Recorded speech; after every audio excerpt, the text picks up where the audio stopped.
പരിശുദ്ധ റസൂലിന്റെ മുമ്പിൽ സൗബാൻ വന്നു നിൽക്കുന്നു. സൗബാനാകെ വിളറിപ്പോയിരിക്കുന്നു, മുഖമാകെ മ്ലേനമായിരിക്കുന്നു. സ്നേഹത്തോടുകൂടി പരിശുദ്ധ നബി ചോദിച്ചു, യാ സൗബാൻ മാ ഗയ്യറ ലൗനുക്, നിങ്ങളുടെ നിറമെന്തേ മാറിപ്പോയി സൗബാൻ? സൗബാൻ എന്ന സഹാബി പറഞ്ഞു, യാ റസൂലല്ലാഹ്, അല്ലാഹുവിന്റെ റസൂലേ, രോഗമോ ബുദ്ധിമുട്ടോ പ്രയാസമോ ഒന്നും എന്നെ ബാധിച്ചിട്ടില്ല.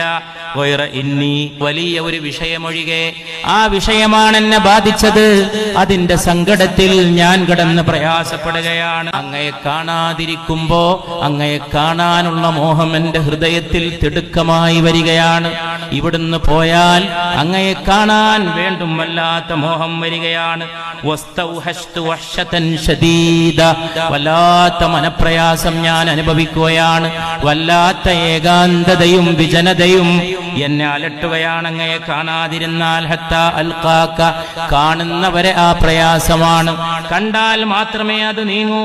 സുമ്മ ദക്കർതുൽ ആഖിറ, അങ്ങനെ ഇരിക്കുമ്പോ ഞാൻ ഒരു ആശ്വാസത്തിന് വേണ്ടി പരലോകത്തെ ഓർത്തുപോയി.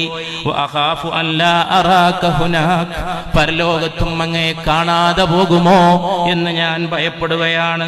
ലിഅന്നി അറഫ്തു അന്നക തുർഫഉ മഅൻ നബിയ്യിൻ, അങ്ങ് പ്രവാചകന്മാർക്കൊപ്പം ഉന്നതമായ സ്വർഗ്ഗത്തിലേക്ക് ഉയർത്തപ്പെടുമെന്ന് ഞാൻ മനസ്സിലാക്കിയിരിക്കുന്നു. വഇന്നി ഇൻ ദഖൽതുൽ ജന്ന, ഞാൻ സ്വർഗ്ഗത്തിൽ കടന്നാൽ തന്നെ കുന്തു ഫീ മൻസിലത്തിൻ ഹിയ അദ്നാ മിൻ മൻസിലതിക്, അങ്ങയുടെ പദവിയേക്കാൾ വളരെ താണ പദവിയിലായിരിക്കുമല്ലോ ഞാൻ. അങ്ങ് അമ്പിയാക്കൾക്കൊപ്പം ഉയർത്തപ്പെടുമല്ലോ.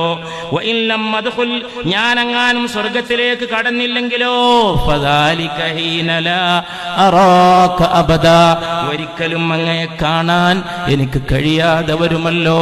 അതോർത്തുകൊണ്ട് മനപ്രയാസം കൊണ്ട് കഠിനമായ ഏകാന്തത അനുഭവിച്ചതുകൊണ്ട് എന്റെ ശരീരം വളറിയതാണ്, അല്ലാതെ എനിക്കൊരസുഖവുമില്ല. പരിശുദ്ധ റസൂൽ, യുവാക്കളുടെ ഹൃദയത്തിൽ സകല നേതാക്കളുടെയും പേര് വെട്ടണം, സകല ആളുകളെയും മായ്ച്ചു കളയണം.